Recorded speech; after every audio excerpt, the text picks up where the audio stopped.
Chapter 3. From Sarah's Perspective. The Philanthropist. Even before I made the decision to turn my back on my life in the States and the man with whom I had planned to spend it, I received an invitation from my dear Judith, a friend of the family. Well, technically, she used to be my nanny, but she was more than that to me. I've always seen her as a friend and a substitute for an older sister. There are moments in life when you question everything. Was it the right decision to draw a line and end a relationship that was doomed to fail? I had imagined my life differently. By my mid-30s, I wanted to have achieved a lot. A return to my hometown and back into my parents' house was not on my list. Judith wants to invite me to an event. She's come all the way from Norwich today to go with me to the charity meeting. She raves about this group, which, according to her, is made up of the greatest minds in Britain, including members of the royal family. To be honest, it gives me the vibe of a cult, the way she goes on about this organization, hoping it will cure all of her ailments. I won't be entering into any agreement, no matter where the evening leads. I read Judith's message again. You'll love it, Sarah. We're always looking for new members, and I think you'd fit in so well. Our society supports the research of groundbreaking medicine. You won't just believe in miracles, you will see them. Sir Marlowe wants to meet you. I've told him so much about you. Please call me when you're in England, okay? I let myself be persuaded because any distraction will do, and I want to see the second most important woman in my life again. When I arrive at London Heathrow Airport, my beloved England greets me with its usual wet and foggy weather, and a warm Cornish pasty in my hand. I've missed that. Finally, the lump in my chest dissolves. It must be the English air. As I sit on the bus to Cambridge, I pull out my phone. Raindrops gather on my fringe and fall onto the smartphone. I'm seriously considering texting John, telling him that I've arrived safely and he needn't worry. Since the accident, he's been like a different person. You look for blame in the other person, but also in yourself. And that breaks you. I don't want to think about it anymore. Maybe I was the one who changed, not him. He said he still loved me as much as he did on the first day. But I can't believe that anymore. One last glance at my phone. I just turn it off. I need some distance.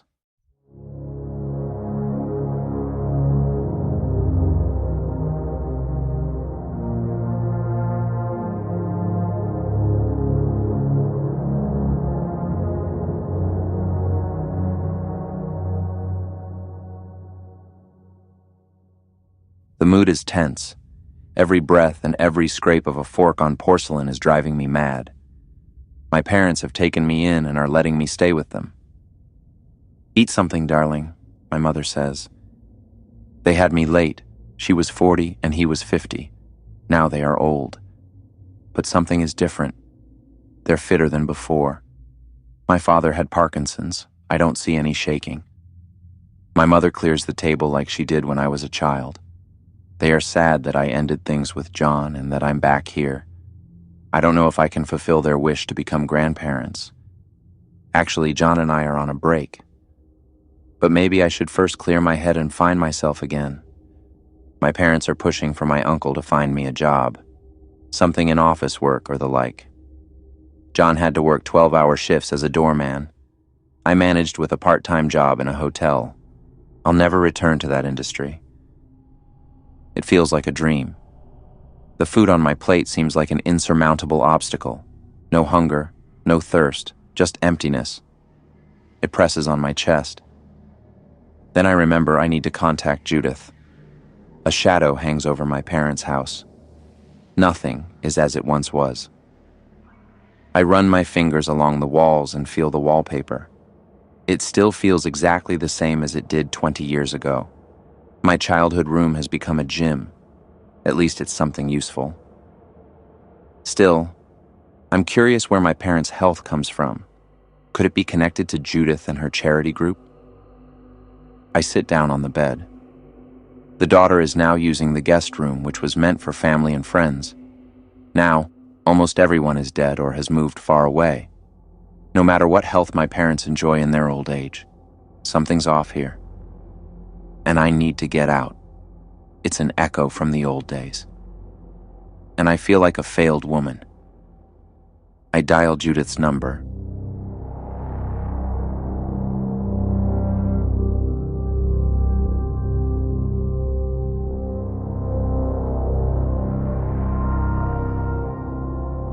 The park is quiet.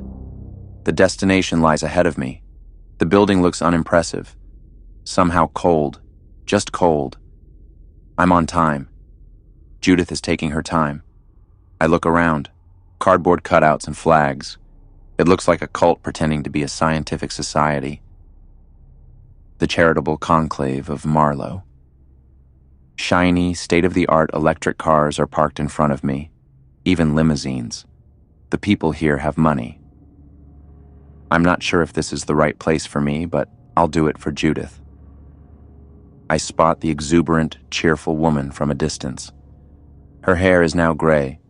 She wears it loose and wavy, a brown trench coat and a checkered scarf. She's always loved dressing extravagantly. Judith even wears the same perfume she wore back then. She smells like childhood, like the big sister I never had. We hug, and she kisses me on both cheeks. Sarah, darling, it's been so long since we last saw each other.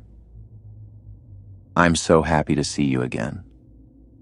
As much as I'd love to pop a bottle of champagne with you, we'll have to hurry. I'll do it for you, Judith. You've told me a lot about this charity, but for now, I don't want to sign anything I might regret later. I give her the sweetest smile I can muster. Judith responds with a grin. You won't have to pay anything. I've already sorted everything for us. Actually, our society is already complete, but the chairman has allowed close friends and family to be invited, and I'm almost like your big sister. And my best friend. You were always there for me when you were my nanny, I say, feeling my cheeks flush. I'm so happy to see Judith again, but something about this situation doesn't sit right with me. She seems, despite her affectionate nature, a little too persuasive. You'll love it, darling. Now come on so we can get a seat. We'll sit right at the front with the creme de la creme. She takes my hand, and I roll my eyes with a chuckle. A grown woman, acting energetically like an excitable schoolgirl before a Coldplay concert. Ah, those were the days. We all got older, and life grew duller. People have somehow become nastier. It feels like, as a person, you no longer belong anywhere, no matter the country. Judith pulls me into the building and we walk through a spacious staircase. When she finally lets go of my hand, we stand before a door. A door is an understatement. It's more like a gate. It's massive, framed with unknown runes and murals. It looks like the gateway to a realm of gods. The interior walls of the building are made of slate, adorned with strange images. They are masterfully painted, but the symbols on them frighten me. Chalices from which blood flows. Angels with burning swords and glowing eyes. Blood sticks to their feathers and mouths. They hover above the ground, raising the dead. I lose myself in the spell of the images, and a shiver runs down my spine. Now you've got goosebumps, haven't you? She whispers in my ear. I feel cold, as though a ghost has passed right through me. Did it just get darker? It's as if a shadow has clung to the ceiling. Yes. How did you know? I whisper back. The symbols scare me. What has Judith gotten me into? I always get goosebumps when I look at these pictures and go into the silence. Sometimes I come here at night to absorb this art in peace. At night? Is she insane? I'm already scared stiff. These are demonic faces, images of the walking dead and bloody angels. I wouldn't step foot in this hall at night for all the money in the world. I'm scared, Judith. Can we go in now? Now you're the one in a hurry, she says, biting her tongue. She grins at me. There are only two reasons for goosebumps. Either you're cold, or something in your consciousness has been stirred. What do you mean? Judith crosses her arms over her stomach and lets out a sigh. She stares at the picture with the creepy angels and the blood chalice. There are writings about philosophy and the occult. I've read some of them. Some are so boring you fall asleep while reading them. Others are quite interesting. There are passages you don't understand, but you still get goosebumps. So, some part deep within your subconscious understood it after all. The human mind is a marvel of creation, dear Sarah. I swallow. The way she talks, she really believes this stuff. I don't know what to say. None of this has anything to do with a charity event. Was it about health, modern medicine, and vaccines for the third world, fighting world hunger, and so on? This looks more like Satan worship to me. I grab my former nanny by the sleeve and tug it gently. Listen, Judith. I'll have a look, all right? Let's go to the event. But somehow this still doesn't sit right with me. Pfft, she scoffs dismissively. What doesn't sit right with you? You'll love it. Trust your old nanny. I do trust you. But it still feels like a cult to me. No offense. You haven't even seen it yet. Sir Marlowe wants to meet you. He takes the time for all newcomers. He's a good man. Charming, intelligent, highly educated, and wealthy. I can't help but smile. Sir? So we're dealing with a genuine royal here? He's noble. He uses his heritage and wealth for good to help people. He's a philanthropist and an investor. He's financed and helped build his own cosmetics lines and facilities for researching revolutionary medicine. Sir Marlowe is a great man. The pharmaceutical industry and conventional medicine have demonized him for years, but slowly they're starting to listen to him. What a success. And you meet once a week? Yes, like today. Though today is especially for newcomers and other guests, Judith replies. Suddenly, my throat tightens. I can barely breathe. Are women of low birth even welcome? I don't think I fit in with high society. Nonsense. Am I a celebrity? Anyone can become a member. Sir Marlowe says money is just a number, that it doesn't actually exist. Crazy, right? What exists is willpower, and that counts. With us, only your performance matters, but we've already got plenty of celebrities among us. The room before us fills up. Judith and I pass through the gate. Shortly after, it's closed, and I feel left alone in the lion's den. Almost everyone here is wearing suits and ties. The women have dressed up in fine dresses or white blouses and elegant boots. Everyone looks like a model. I don't belong here. The first people are already staring at me, as if I were a little colorful freshwater fish that has wandered into the big tank of sharks. We sit at the front in a separate seating area. Judith greets the people she knows. A shower of hugs and kisses lands on her. This is my good friend Sarah Carpenter. Judith introduces me to the distinguished men and women. A mountain of a man rises from his creaking chair. He has black hair and icy blue eyes. He looks almost as mystical and threatening as those creepy angels, as if he were one of them, wiping the blood off and throwing on a smart suit. He removes his leather glove and extends his paw to me. My fingers seem like pale twigs in his hand. He kisses my hand. I'm pleased to meet you, Sarah. Lachlan Fraser. I'm the vice president of the club. I smile shyly. I can hear that he's from Scotland. His hand is so cold. I feel like my blood is pulsing faster beneath his touch. A lady in a white suit dress greets me. Her face is pale, and her bright red lipstick smells like cherries. She has wavy blonde hair, which she hides under a white feathered hat. This is Lady Seraphina Beaumont. She's one of the wealthiest sponsors of our club. Very pleased, she says in an overly sweet voice. She even does a little curtsy. To me? But I'm nothing like her, am I? The people here are rich. I can tell by their clothes and how they carry themselves.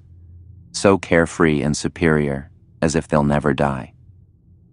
But they're all nice. I still feel like I'm in the wrong movie, but slowly, I'm starting to like the role I seem to be playing in it. The room darkens. Spotlights illuminate the podium like a pillar made of gold and diamonds. The background is in washed-out burgundy tones, like dried blood on the walls. Golden chandeliers cast a warm light. Still, the faces of the attendees vanish under a shadow. For a moment, I can only make out the eyes, like cats in the night. A tall man steps onto the stage and stands at the podium.